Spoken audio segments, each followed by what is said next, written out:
What's up, guys, and welcome to another very special episode of First Things THRST. I know I like to say every episode is special, but this one is particularly special for two reasons. First of all, it is the 100th episode. That's right, we finally made it to 3 digits. And second of all, it is an uninterrupted yapathon from me to you, answering some of the questions which you guys have asked me when I put up a little Q&A box on my social media platform. So I picked a couple of the best questions and I will be answering them today. So in no particular order, let's get cracking. What have these 99 podcasts done for you? To be honest with you, not a whole lot. I actually regret doing it and I'd wish I'd never started in the first place. No, that's not true. They've done a whole lot. To summarize, first of all, it's improved my speaking skills, my conversational skills. I remember before I started doing the podcast, I was apprehensive and a little bit nervous when I would speak to guests and think, oh, how am I going to be able to speak to them nonstop for an hour and a half, 2 hours? Whereas now I'm very confident going into podcasts or just conversations, knowing that I can keep a conversation flowing for as long as it needs to flow for. It's also been great for me to expand my knowledge and learn about things which I never really would have learned about. You know, you've seen the variety of guests that I've had on. There's been a whole range of topics that has been discussed. So I feel as though my general knowledge has definitely improved. And I'd also say that my network has also improved drastically as well. There's a hell of a lot of people who I have met from the podcast that I just would not have met if it wasn't for the podcast and for doing these episodes. So it's amazing for meeting new people, and some of those people I've actually become friends with. So it's been an amazing experience so far, and I'm really looking forward to the next however many 100 episodes I will be doing. Do you feel like you are currently in your prime as a man in regards to all aspects of life? Yes, I certainly do feel like I'm in my prime, and that is why I am enjoying it as much as I possibly can do, because I know it's not going to last forever. I am literally torn between going out there and enjoying this moment in time versus, trying to stay at home and lock in and focus on business. It's kind of, it's a toss-up between the two, but I think I'm doing a pretty good job of balancing it out. Physically, in terms of how I look, my physique, it's definitely up there with the best it's been. Maybe I have peaked a few times before in previous years. And you could argue at some point in your 30s, it definitely does go downhill. I don't know when that would be. I don't even know if it's happening now. Hopefully not. I'm really hoping I can drag this out for as long as possible. But that prime moment has definitely been entered right now. In terms of mentally, I feel as though I've still got a lot to learn. Experience, wisdom, business, everything. There's still a lot more to learn, and my mental prime has not yet been reached, but that's fine. I'm currently very happy with that right now. Next question. Your 80-year-old self looks back on life. What is he most proud of? I think about this a lot. What would I be like on my deathbed when I'm looking back at my life? I don't want to be in a position where I'm there and just regretting the decisions that I'd made and thinking, oh, you should have done this, should have done that. But I think so far, he would be pretty happy with the life that I have lived. There's still a hell of a lot more life to live, hopefully. But I think as long as I have lived a life that I genuinely wanted to live, on my own terms, doing what I want and not trying to live a life that somebody else wants me to live, I think he'd be pretty happy. Let's see. But I think he would be. Uncle Mike, you will eventually get old. There's a lot of age-related questions here. I'm not that old. I'm 34. Uncle Mike, you will eventually get older with time. Where do you see your personal brand going, as age is an important factor when it comes to the fitness business? That's true. I mean, it will get to a point. I don't know when this point is, and I'm not looking forward to it, when prancing around topless, posing is not going to be cool the older you get. The things that you can get away with in your 20s and early 30s, it comes to a point when you, I don't know, man, do people really want to see a 50-year-old in his short shorts walking around the beach? Probably not. So that type of content will need to change. It's one of the reasons why I did the podcast, because this is something I can do long into the future. But fitness, Health, wellness is always going to be a big part of my life. And whereas in the past, it's been very much, building muscle, keeping a low level of body fat percentage, I think we're definitely going in the direction of overall health and well-being, anti-aging, biohacking. I don't like those terms, but that's definitely the direction it's going in. And then something that can continue to go long into the future. So how do I try and look as good as I possibly can and feel as good as I possibly can for as long as possible when I get to my late 30s, 40s, and 50s? So that is the direction that I'm going in.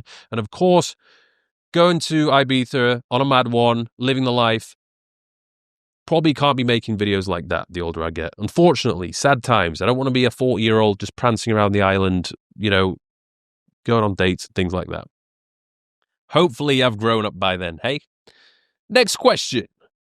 Tips on growing an online bagpiping teaching business. Yes, bagpipes. Lol.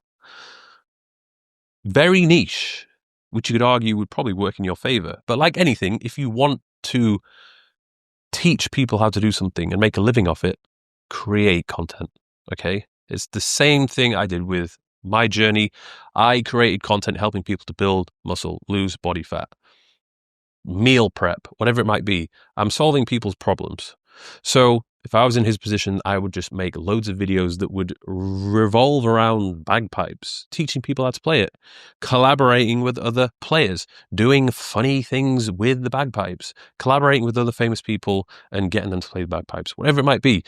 You build a following, okay? Might not be an explosive growth because it's very niche, but it doesn't matter. You build the following, you get regular people watching your videos, and you will have some sort of a course or education platform which you will plug and promote in those videos, and hopefully people will buy it. Hopefully there's enough people in the world who actually want to learn how to play it. That's what I would do. From all the girls you've dated, what's one quality that stood out now and is a must? Oof. Do you know what? I think it would be them just understanding how men work, what they think, what they do. I've noticed this in past relationships, when I've been with somebody who just gets what men are like, the relationship has been so much better. They don't get so offended when men do what men do. They're just like, oh, yeah, he's a guy. It's natural. I've found that those women that don't really understand how men work, there tends to be more problems, more arguments, more stress. I don't think men are that complicated, yet I feel as though a lot of women don't actually go and try their best to figure out how men actually work and what keeps a man happy.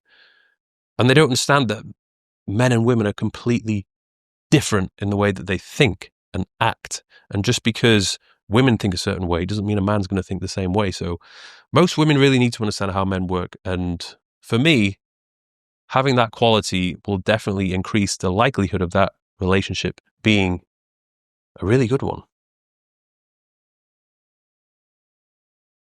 What's the one thing you miss about your 20s? Well, for at least half of my 20s, I don't miss anything. I don't think they were very fun. Let's think, what was I doing in my 20s? I was working at Hollister for a year and a half. I was a personal trainer for quite a lot of the time. I opened my own gym. In comparison to now, it was not great. But I feel as though one thing that I do miss was just a lack of responsibility that I had. And this was particularly,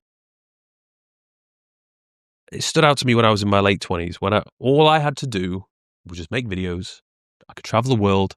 I had one member of staff and I could do whatever I wanted. There was literally no stress. 2018, 2019 were great.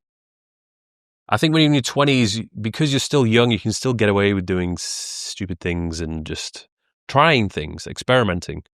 And I think when you get into your 30s, you can't really do that as frequently. So that freedom and that lack of responsibility is something which I kind of miss. There's just things that I wouldn't do now that my 20-year-old self would do. And sometimes that's a little bit annoying. What's the biggest learning you took out of all the relationships you've had? I could literally make a full video on this. So I think there's at least three points that stood out. First of all, be upfront and honest about everything to begin with, about what you like, what you don't like to do, what you do like to do, what your life is like. So you just tell them exactly how everything is. And if they don't like it or they're not happy with it, then at least you've saved yourself time, because at some point later down in that relationship, there would have been problems, there would have been arguments.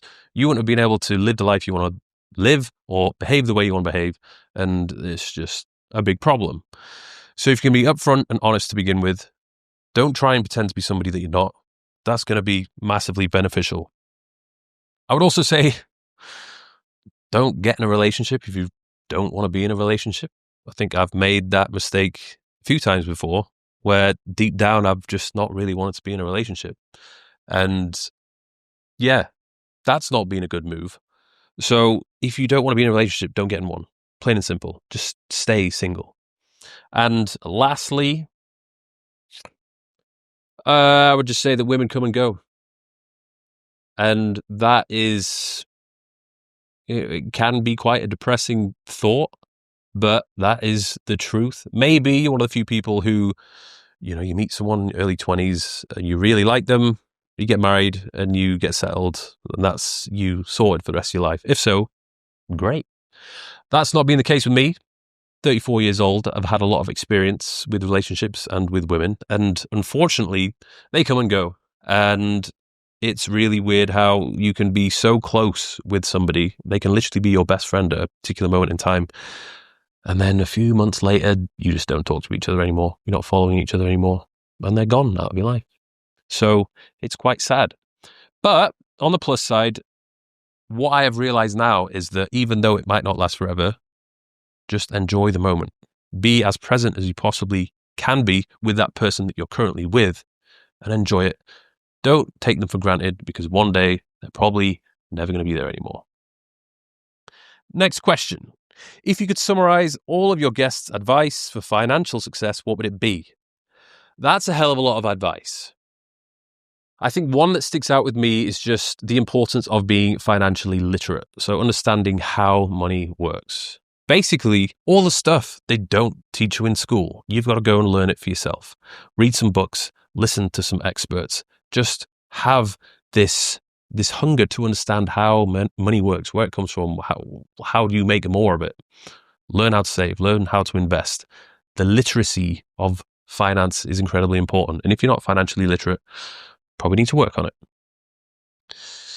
What is a good balance for an 18 to 25-year-old when it comes to fitness, going out, and work? I would say a good balance would be having all three of them spread out pretty evenly, to be honest. Because if you don't have all three, life is going to be missing something. You can't not work on your fitness. You can't not go out and have a social life. And you can't not work, make money, and develop skills. Okay, if you're missing one of them, there's going to be issues. So my advice would be to try and figure out a way to balance all three. You have to go out, but maybe don't go out and get absolutely off your nut. Although it can be fun. Maybe don't do that so often, because doing drugs, drinking alcohol, not sleeping, that will usually have a massive impact on your skill development, work life, and also fitness. And you can't skip the fitness, but you don't need to go crazy with it. Just ensure you're going to the gym 3-4 times a week. I don't think that's really hard to do. Just make sure you do it every single week. Clean up your diet. Understand how, nutrition works. And then get some experience working with other companies, smaller startups, developing your skills, trying new things to figure out what it is that you like and you don't like, that kind of thing. Have it all in balance. It'd be even better if you could socialize and it somehow relate to work or benefit your work in some way, but it doesn't always work out like that. What keeps your disposition positive in life instead of becoming pessimistic over the small stuff? Well, I think looking back, life doesn't always go to plan. And there's definitely been moments where I've thought things can't get any worse. My life is terrible. Oh my God. But now when I look back, it's not really been that much of a big issue. And I think whenever you are going through something very stressful or terrible, and it's just, a bad moment in your life, when you look back at it, your future self is going to think, oh, it really wasn't that big of an issue. And to be honest with you, it's actually good because it's great for character development. Imagine if you go through life and everything goes your way, nothing goes wrong. It's a pretty boring life. And you won't have any good stories to tell. Particularly like some of the stickiest situations that I've been in, whether it be work-related, life, relationships, like moments where I've just been like, oh my God, this is bad. Most of the time, it's just funny when you look back at it. Honestly, it's a good story to tell. So when you're experiencing it, just think this moment is going to pass. It's good character development for you solving these issues and problems. And when you look back, it's really not going to be that much of a deal, hopefully. If you had to do it all over again, what would you do differently? To be honest, I probably wouldn't do anything different because at this moment in time, I'm very happy with where I am. So obviously, if I was doing something different, maybe I wouldn't be where I am right now. What I would say is, though, I would have liked to have made the decisions which I did make sooner. I think there was many times in my life where I procrastinated, where I maybe sat on the idea of, oh, should I do this or should I do that? No, I really think I should do this. But I just didn't act on that decision. I waited to the very last moment when I was in a position of desperation to make that decision. So I feel as though with a lot of the things which I've done in my life, the career choices, the moving locations, I should have just done that sooner.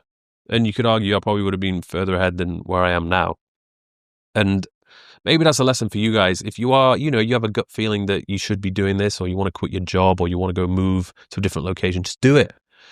All right. If you just sit on that thought, or it takes you time to do it, or you just never do it, you're always going to regret not doing it. So I say just go for it. The worst case scenario, if it doesn't work out, just go back to doing what you were doing before. Go back to living where you were living before. At least you had a bit of an experience and you learned from that experience. I would also say, I spent too much time in the UK. I think certainly when I got to my mid-20s, when I'd left the gym that I owned, I think I was around 26, instead of moving to London, I should have just gone abroad. Not necessarily Dubai, but just had these experiences of living in different places. And I think that's one of the best things for learning the key lessons of life. Just picking everything up and just going somewhere else and just adapting to a different culture, different lifestyle, meeting the people there, learning everything that you learn in a different place. And I feel as though, there's many countries which I probably would have lived at, maybe spent a bit more time, gone to Bali maybe. When Bali was good, when Bali was peak, I could have lived in Bali for a year. So maybe spent a year or so in America, maybe South America. I think that would have been great for me. And probably come to Dubai sooner as well. Who's been my favorite guest? I can't answer that because it would be it'd be disrespectful to the other guests that have come on. And to be honest, there hasn't really been one where I've been like, that was the one. I've had my maybe top 20, but the majority of them I've really enjoyed for different reasons. And there's obviously been a few which I've not enjoyed, but most of them I have. What is your favorite quality about yourself? Cool. So we're going to be here for a while. No, to be honest with you, I mean, let's put the physical attributes aside. The fact that I tan very quickly, the fact that I have smooth skin, the fact that I look the way I look. That's great, and I think a lot of that is genetics. But the thing I really like about myself is the person that I am today and the voice inside of my head. The conversations that I have with myself. I think at this point now, I am very strong-minded and I feel like I have my own best friend inside of my head. You could argue that maybe he is also my mentor because I feel like the voice in my head is the voice of reason. And usually he's always right. Like when I make a decision to do something, there's a voice inside of my head saying, yes, you need to do this. Or Mike, you shouldn't do this. This is a bad idea. And sometimes I'll listen and sometimes I won't listen. But ultimately, at the end of the day, the voice inside of my head is always right. And the voice is always there to save me when I am alone or when I am going through tough periods of time in my life. When I do look back at the tough periods, that voice inside of my head has always been positive, never been pessimistic. He's always said, it's going to be okay. This will pass. Things are going to work out. You can do this. Don't be afraid. You've got this. You're the man. And maybe I take this for granted. I don't know how long I've had this, but I feel like it's something which a lot of people don't have. And that's the reason why they just don't live a life that they want to live, or they haven't achieved the things that they want to achieve. So developing that inner voice and strong, optimistic talk and the ability to be happy alone. Like, I'm super happy being alone and I can do it for extended periods of time. Of course, I wouldn't want to do that, but I just like being by myself, because ultimately at the end of the day, I'm not by myself. I'm with the voice in my head.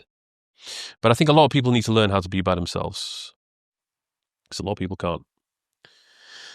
Would you sacrifice your physique to become the most successful creator or entrepreneur? No. I don't think there's anyone on this planet that I would switch places for, because I just love who I am and the way I am. And the thing is as well, like, you also got to be careful for what you wish for. So let's say, for example, if you wanted to be the best creator in the world, let's say, for example, say Mr. Beast. Do I want to be Mr. Beast? No, because that guy's working his ass off to create content. The guy's always working. He doesn't really have a life outside of his work, but he loves what he does. And there's just this immense pressure to deliver and to have a standard to get all those views coming in. Like, I can't imagine how stressful his life is. And plus, you're like one of the most famous people on the planet, which is really annoying. Like, you can't do normal things. I've often thought about this. Like, how famous do you want to be, Mike?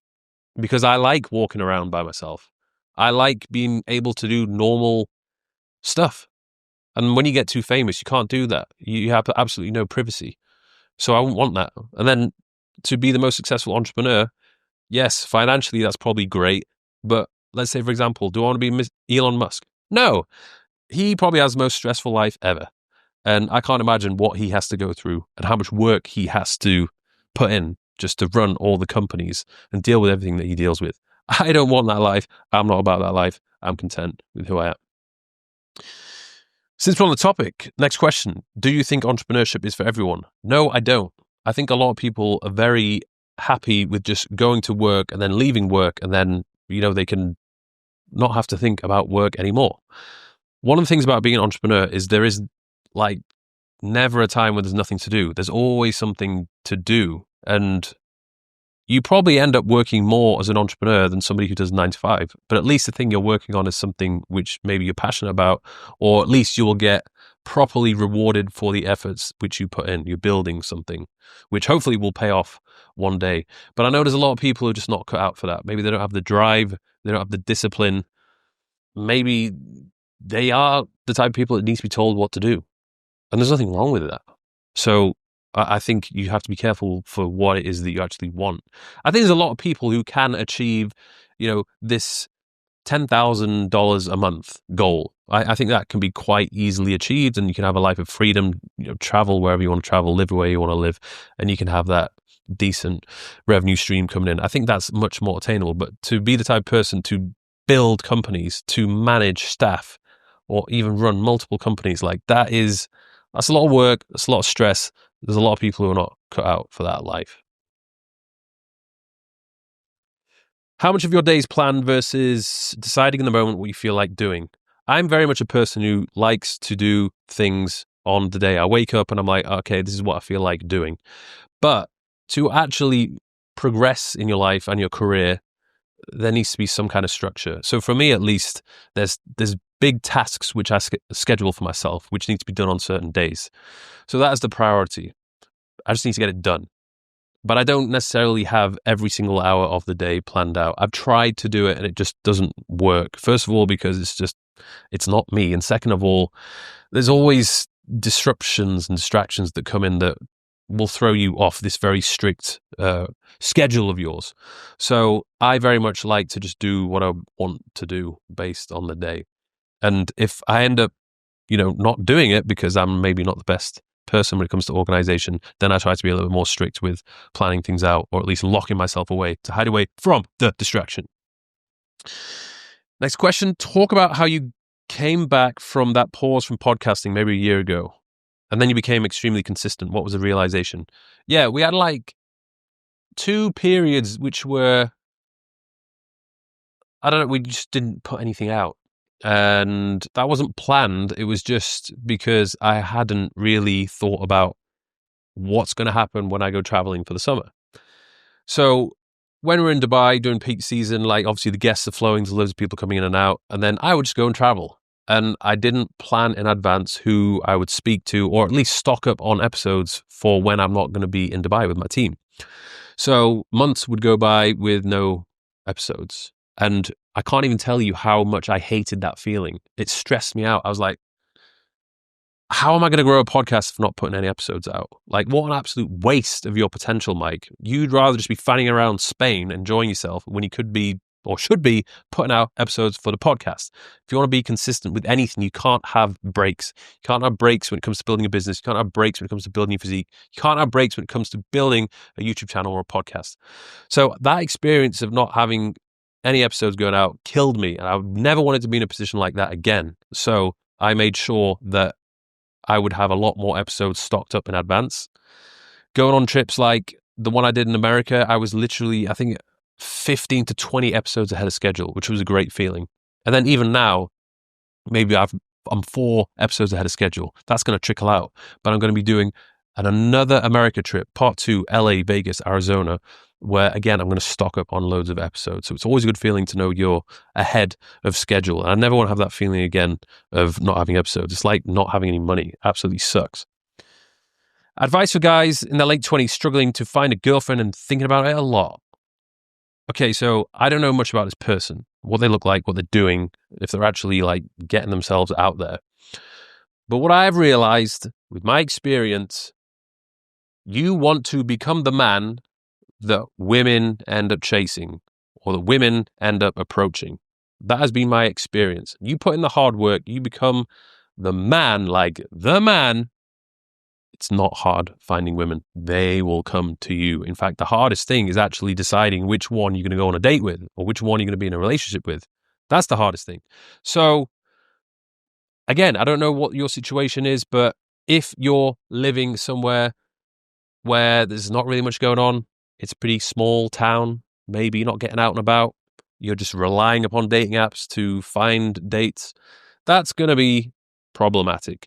You want to get yourself out there. And I actually think back, when I was looking at my past relationships, what percentage of them have come from, via Instagram or dating apps, or which ones have come from actual real life interaction. I realize some of the best relationships, and most of them have come from me meeting the person in real life, in person, on just a day-to-day thing, whether it be at the gym, at the shop, at a beach club, on the street, whatever it might be. So you have to put yourself out there, and you have to approach. You have to try. They're really not going to approach you. Maybe they will. And that's happened. But you need to be the one that's approaching most of the time. So just put yourself out there. And if you have no money and you look like an absolute scruff and you're fat, okay, maybe work on your career, your finances, sort yourself out, and hopefully that's going to improve your chances with getting a girlfriend. How to build a strong personal brand and how to find content for that. I could make a whole video about this. I actually got a lot of questions regarding personal branding and building an online business, a social media presence. I would just say invest into my digital playbook. This is literally everything which I have learned from my journey as a content creator, how to monetize it, along with networking, along with building a personal brand. Everything. Go to digitalplaybook.net and I'll see you on the inside. That is literally the best thing that you can do. Otherwise, you're not serious enough about it. Next question. What's the one thing about you that people always misunderstand? This is a good one. Well, I think first of all, a lot of people if they don't know me, like if you haven't watched my podcast, you haven't watched YouTube videos, you're just judging me based off the way I look or some Instagram pictures, you probably think I'm a complete arsehole.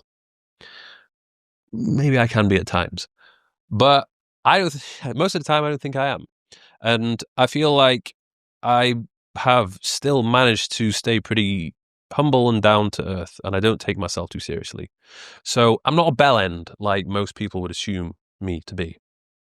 And I would also say, this is also something a lot of people don't know, I don't have the biggest social battery. And I wish I could change this, but I just don't. I feel like I'm an extroverted introvert. And the thing is, when I am out and about and I've had a heavy session of socializing, lots of interactions, I'm good, I'm talkative, I'm me doing my thing, but suddenly it goes. The tank is empty and I have nothing else to give. Like, I just don't want to talk to anyone, don't want to be around anyone. I just want to go home and be by myself. And I think a lot of people will mistake this for me being rude, shy, or just not interested in them. And that's not the case. I'm just literally running on dregs of my social battery. So I've kind of designed my life in a certain way that I can charge it up, make the most of it, and then recharge it and so on. But it's, I've heard so many times people say, oh, you're quite a shy person. I'm like, I'm not a shy person. I'm just fucking exhausted and bored of this situation and I want to go home. And I don't want to talk to anyone. So that's just me. I don't know if I can change that. I do wonder sometimes what my life would be like if I had a massive social battery or if I was super extroverted. But I am who I am. I've come to understand that's the way I am. And I think a lot of people don't really understand that and take it in the wrong way. Next question. Do you see yourself as a good role model for teenage boys? Yes. Probably, maybe not the best. There's definitely better role models out there. But I think with everything that I do, I'm hoping to inspire people to live the life they want to live, travel the world, experience as much as they can, work on themselves, be the best version they can be physically, and just live the best life that they can possibly live. You know, I feel like I've managed to do quite a lot with my life, and I'm trying to show everybody that it can be done too. And if there is any moments where it may come across like I'm being flashy, I'm not trying to be flashy. I'm just trying to show people, hey, you can have this too if you do this. So yeah, I would say I'm pretty good. Not the best though. This episode is brought to you by Whoop.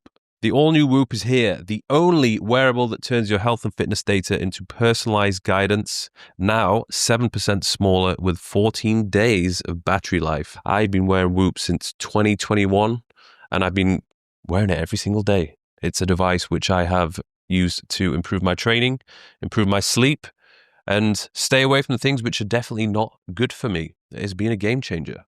Now, Whoop includes a heart screener with on-demand ECG readings, so you can check in on your heart anytime and share results with your healthcare provider. It also includes a health span, a new feature that demystifies the aging process and shows how your daily habits impact your pace of aging, as well as hormonal insights for personalized guidance throughout your cycle or pregnancy. It's the only wearable that gives you a truly comprehensive view of your body, designed to help you improve your performance, longevity, and overall health. So you can join now at joinwhoop.com/First Things THRST to get your first month for free. Let's get back to the episode. Biggest difference between the Mike 5 years ago and the Mike today. So 5 years ago, we were 29 years old. I think at that point, that was probably peak hedonistic Mike. I don't think I really cared about work that much or being somebody of service, being an individual of value to the world. I just wanted to live life and just really enjoy myself. And I think I did a good job of that. I spent the summer of 2020, a weird year, and 2021 living in Ibiza and waking up every day doing whatever I wanted, just enjoying life to the fullest, doing whatever I wanted. Didn't really do a huge amount of work. And that was a very interesting experience and turned out to be just not it. Surprise, surprise. So now I'm not really interested in doing those things or trying to enjoy life as much as possible because I know it doesn't satisfy me anymore.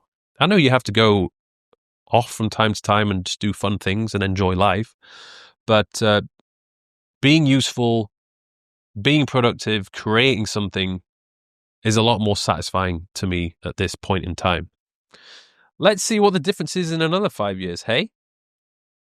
What is your personal definition of success?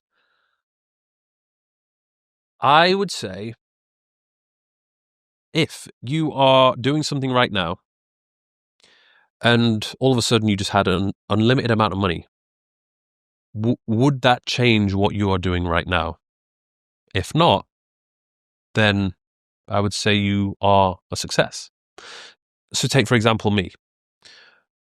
I'm pretty much doing the things that I want to be doing in my life right now. If I was given an unlimited amount of money, would I do anything differently? And the answer is probably no. I'd still be doing the podcast. I'd still be making YouTube videos. I'd still be traveling the world. I would probably just get a bigger team, take my team with me, and maybe just ball out a little bit with the travel and the luxuries. But aside from that, I wouldn't really be doing anything different. So I feel like I'm pretty successful. I think a lot of people are doing things that they don't really want to do because it pays the bills. And if they were given an unlimited amount of money or more money, they would be going to do something else, the thing that they really want to do. So that person who is not doing the thing that he wants to do, I wouldn't say that they're a success. But if the person is doing what they really, truly want to do, that's pretty successful, in my opinion. A life of freedom, a life of doing what you want to do. Is it more important to follow your passion or focus on building a skill? If you follow your passion, you're more than likely going to have a very fulfilling and enjoyable life. But if it doesn't pay the bills, that might be problematic. And there's a lot of passionate projects which people could follow that don't pay very well. Building a skill, if you develop skills which would set you off or put you in the best position to earn the most amount of money, then that's probably going to be the best course of action if the goal was to make as much money as possible. But then again, you could be miserable doing that thing, yet making loads of money. So I would say follow your passion or something you're passionate about and develop skills alongside with that will enable you to monetize that passion of yours. Yeah. What was the most challenging part of your journey to success? I would probably say I think coming out of my shell. Nobody really knows the Mike before social media. Very few people do. I do. Some of my close friends do. And if you look back at earlier videos, like, you know, I didn't really have anything to give. There was no charisma, no chat, no personality. It was very stale. And I think one of my biggest fears was coming across as boring. I didn't want to be boring. And I remember some people would comment on some videos and be like, well, that was a boring video. Or like, oh, Mike has no personality. And I'm like, maybe they're right. So over the years of being on camera and meeting people, you just develop this personality, you develop this charisma and this chat, like your ability to converse, crack jokes, have a sense of humor, to entertain people. That does not happen overnight. And it's very hard to teach. That is something that comes from age and putting yourself out there and socializing with people and observing people and just learning from the mistakes in terms of things you've done or things you've said. And that's really not an easy thing to do. And a lot of people don't really want to put themselves out there like I put myself out there. So I would say that's probably the hardest thing which I've done. And one of the things I'm most proud of, because I look back at, you know, my 24, 25-year-old self, and he was a quiet, scared, timid, nervous guy who never would have imagined that he could have accomplished the things which I've accomplished today. But I did it. Like, I put myself out there. I made myself uncomfortable. and I've created this persona and individual that you see today on social media. At what age do you think men really take off financially, or at least for me? I think it's absolutely mind-blowing now how much money people can accumulate at such a young age. It's wild. There's 19, 20, 21-year-olds who are multimillionaires. So the game has changed from a decade ago. I do wonder what my life would have turned out if I was born 10 years later. I think I would have earned a hell of a lot more money if that was the case. You got to think, when I was in my early 20s, social media just did not exist. It wasn't a thing. Making money online was not a thing. A fitness influencer was not a thing. It's mad.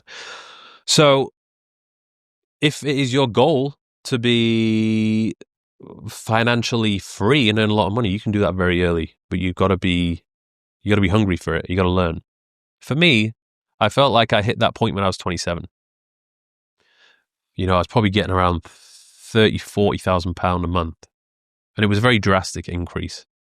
This was correlated with the explosion of my YouTube presence and growth when I grew from like 10,000 to 310,000 subscribers in a year. Like, everything just turned out amazing for me. So yeah, probably quite late in comparison to all these young guns who are making loads of money now. But, if you really want to, you can do it at a very early age. Does Mike Thurston struggle being content in a relationship? Maybe. If he's currently single right now and not in one, clearly he wasn't very content. But that's not necessarily true, because I have been in relationships in the past where I have been content. But I feel as though... Oh, this is a good question. I feel like I haven't met that person yet who has made me feel fully content. I think maybe it's right when you meet the person, you're in the relationship, and you're like, this is what I've been waiting for. This is the thing that I've not felt before and I'm now currently experiencing. This person has come into my life and it just works. It just fits. They're making my life better. My life without them would not be as good as it is with them. So I don't think I struggle being content in a relationship. I just don't think I've met the person who has made me feel super content in a relationship. Next question.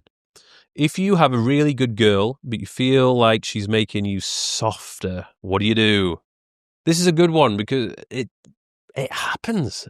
You can sometimes see, when you look at guys, you see them lose their drive a little bit. They let their physique slip. They're not about their business as much.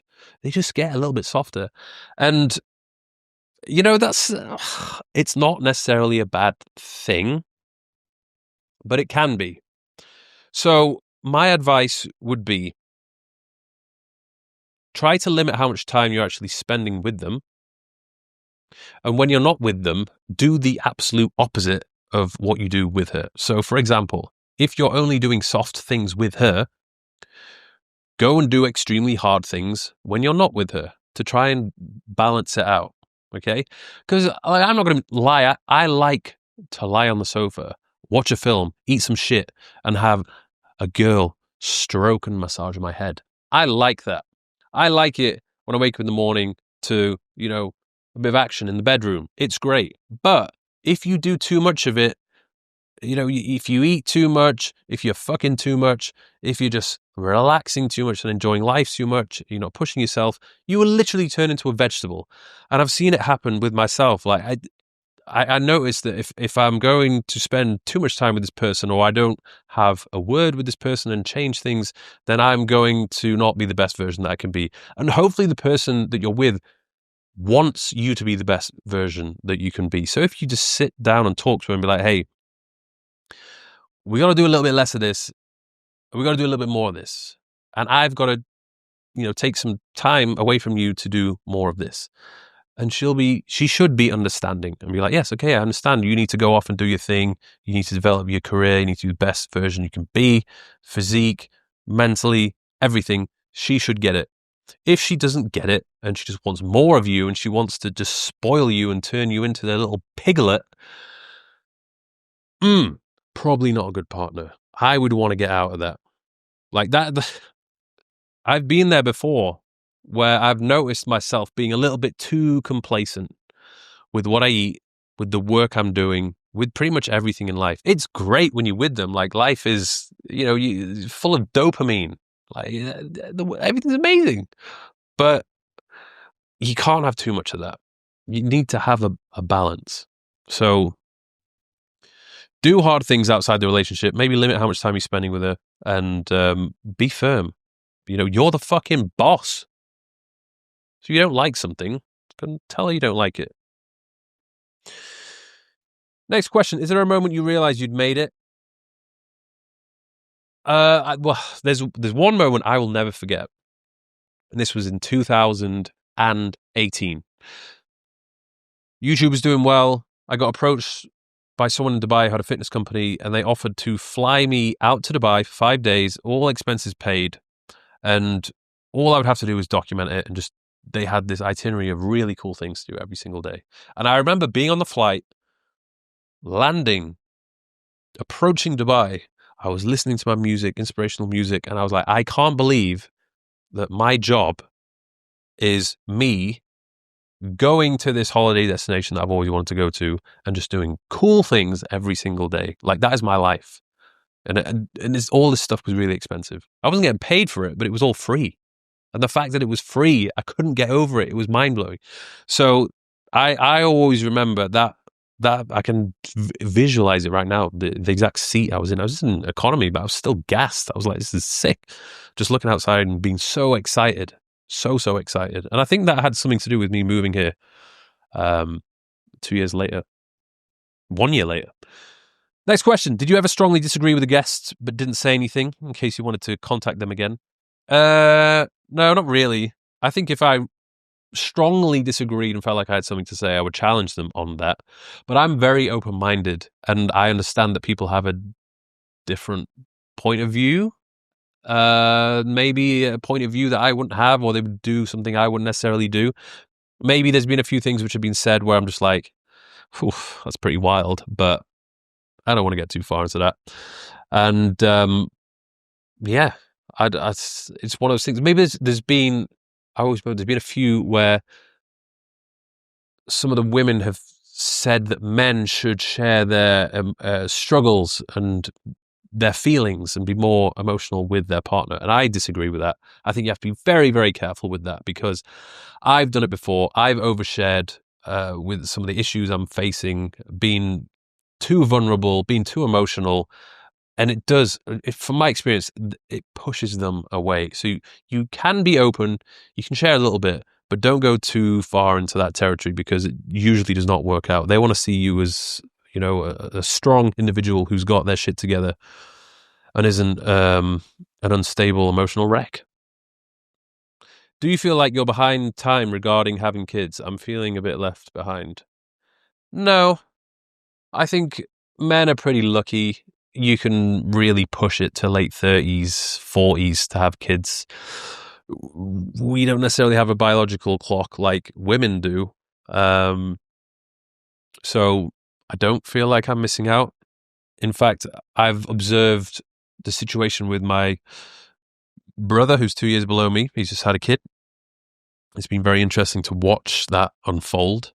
And it can be very full on. It's certainly life-changing. And I don't really want that right now, to be honest. I do want it, of course. But I feel as though I've got a few years until that will happen. So I don't think you shouldn't be peer pressured into it. Just because everyone in your family has done it doesn't necessarily mean you have to do it as well. I think as long as you are active, you're healthy, you look after yourself, you can have kids at a later age. It will only be an issue if you are with somebody and they are also, pushing it in terms of how old they are. Okay, then you probably need to take action. What's one thing that you still struggle with, even after all of your success? I think probably my ability to focus and really concentrate on one thing. I think because I'm in a position where I've got a lot of things going on. I've got my fitness app, I've got my main YouTube channel, I've got the podcast. I'm trying to learn more about investing. I'm trying to grow my clothing company. I'm trying to have a really fruitful social life. and make the most of my prime, travel the world, have these new experiences. There's a lot going on, and sometimes I really do struggle with just getting locked in and focusing on one task at a time. Working on it. I'm not the best at it. Do you ever experience burnout in your life? Having such a busy schedule, how do you deal with it? If there's ever any moments where I feel burnt out, I just book a trip. Go somewhere for a few days. Don't do any work. Usually feel pretty damn refreshed after that. I think the best thing about me is, and my life is, I'm in complete control of what it is that I do on a day-to-day basis. So if I'm like, man, I'm just not feeling it right now, I don't want to do any work, then I don't do any work and I just go take a trip. And hopefully when I come back from that trip, I'm like super motivated to get back into it again. And it certainly happens. I know there's a lot of people who are probably a little bit too addicted to their work and they just can't get away from it. That's a really big problem. If you can detach yourself from social media and your business and work, whatever it might be, and just be present in the moment, that's a very good skill and ability to have. So that's usually what I do. Sometimes it might even be just spending time with somebody that pulls me away from that life and makes me forget about it. I'm just so infatuated by them and they almost distract me from that life. So that's usually what I do. Do you think you'll make it to 500 or 1,000 episodes? Who knows? I have observed those people who have hit the 1,000 mark. I think my friend Chris Williamson is very close to that. That's a lot of work to get to 1,000. Even I look back at just doing 100. It's like, okay, now you've got to do that again 10 times to hit the 1,000 mark. So if that really was a goal of mine to hit 1,000, I'd have to ramp up the frequency.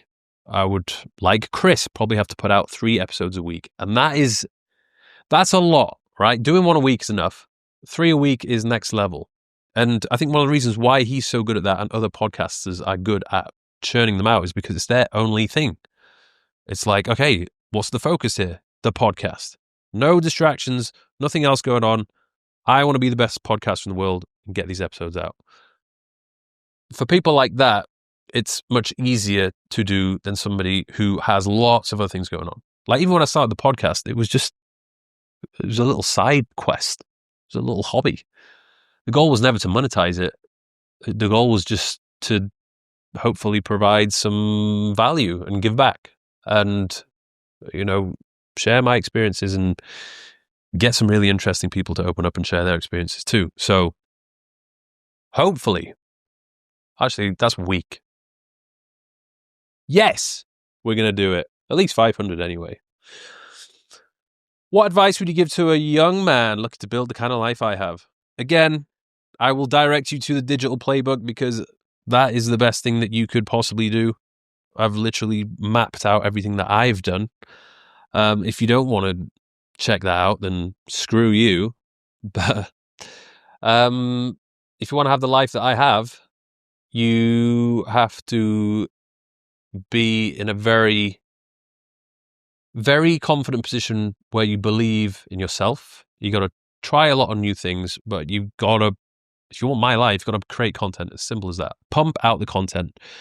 Try a load of different things, but figure out what it is that works best for you. Don't be afraid to relocate to where the action is. Constantly be looking to develop yourself, improve yourself. And I think what this person is getting at is they want to have a life of freedom and do what it is they want to do and make money online. And there's many different ways to do that. But I do think that if you want to have that truly free lifestyle, you can't be rooted to one place or anchored to one place. Whereas I used to be a personal trainer and I was just making money from coaching people in person. I can't live the life which I wanted to live if my income literally depended upon me being in one physical location. The money has to be coming in online. And at least that way, maybe you have to work a little bit, but you can be, completely free to choose where it is that you do that work. Okay. But to be honest, young man or woman, just observe the moves I've made. and put your little spin on it when it comes to executing. What genuinely makes me happy? Are you happier now with everything you have or before? Happiness is funny. It's not like I wake up and I'm ecstatic and like, ha ha ha ha, I'm so happy. I think it's more of the question is, are you content? And that's what I feel like I am now. I am at the most content that I have ever been in life than before. Happiness is very unpredictable and it fluctuates. There's days when you feel better, days when you don't feel as good. Things that you do that make you happy, things you do that make you unhappy. It's constantly up and down.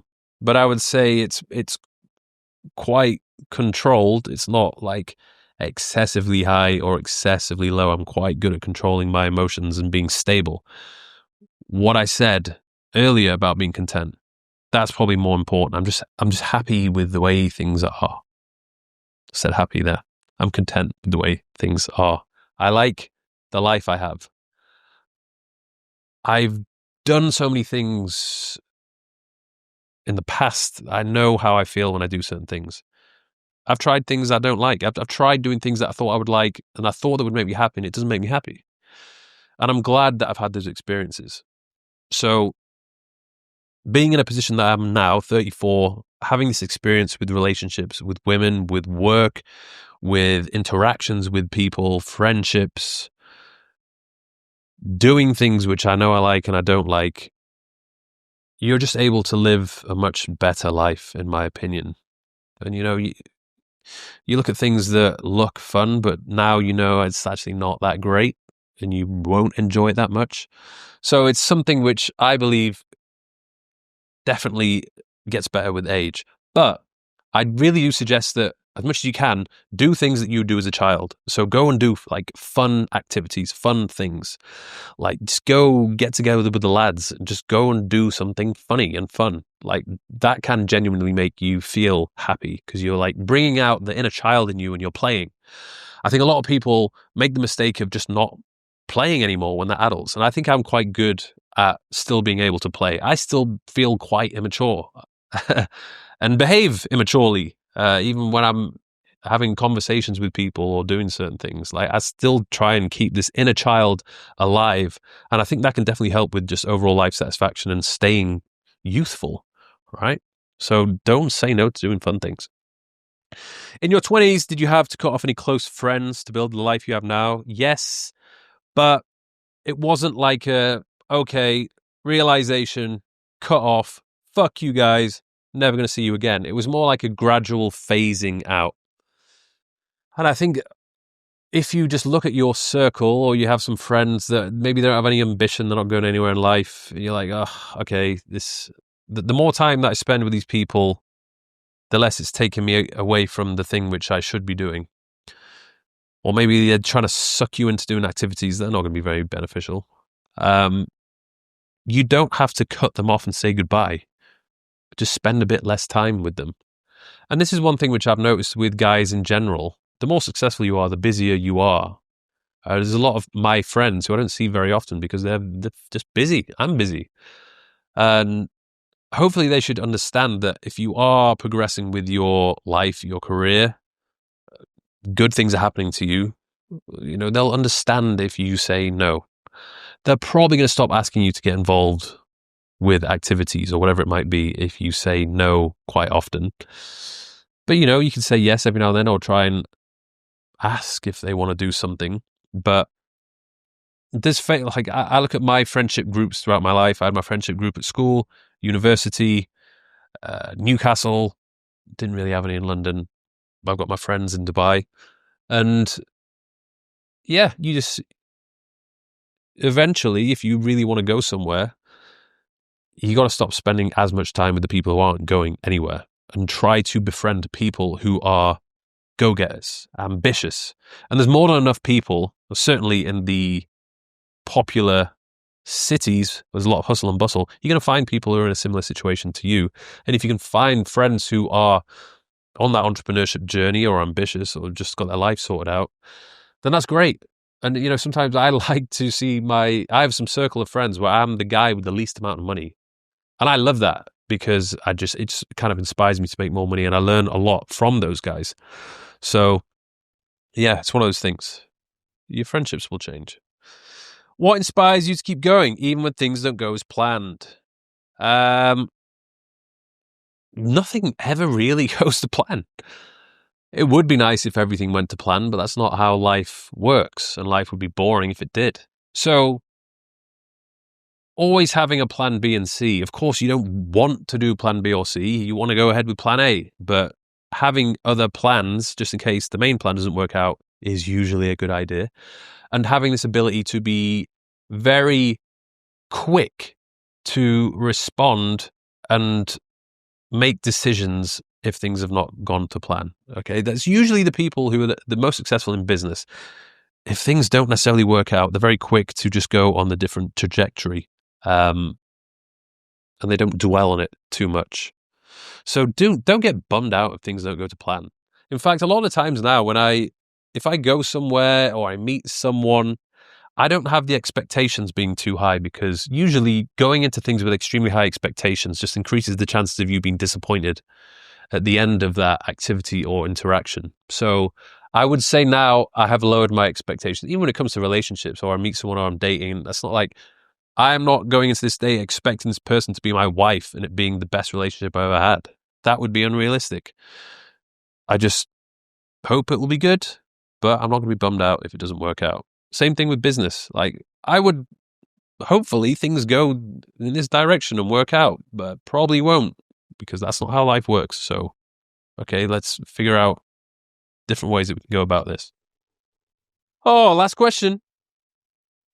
You mentioned previously that you want to settle down within the next couple of years. A lot of questions about settling down. You mentioned previously you want to settle down within the next couple of years. Do you think it's possible to find a girlfriend on wife material in a city like Dubai or Europe would be a better option? Quite a lot of people do complain about this. Guys that live in Dubai complain about the selection of women that are in Dubai. I think that is not the case. I've met some amazing women here. I've actually met a lot of wifey material here. If I look past the 5-6 years, there's been some women that are wife material, and I've thought about like, they'd be a good mother, they'd be a good wife. They tick all the boxes, so I've met them.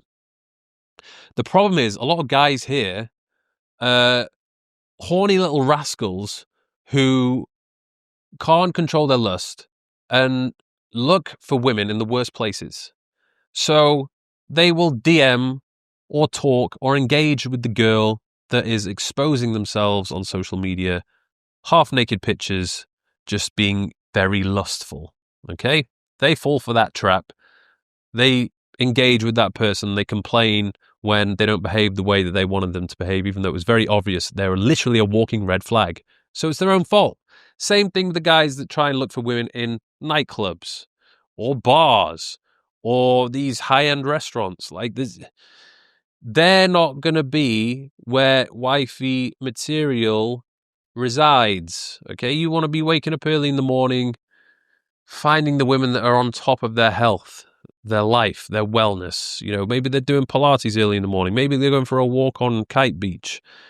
They're just not living that lifestyle of a woman who is going through a party phase looking for men to spoil them loads of money.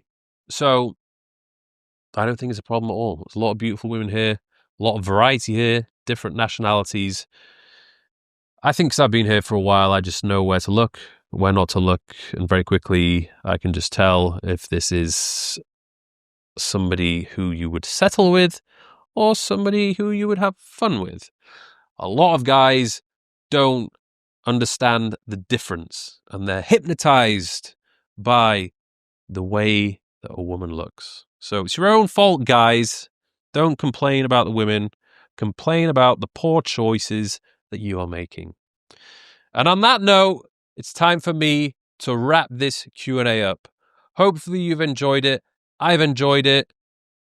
Let's crack on with the next 100 episodes. See you in episode 101.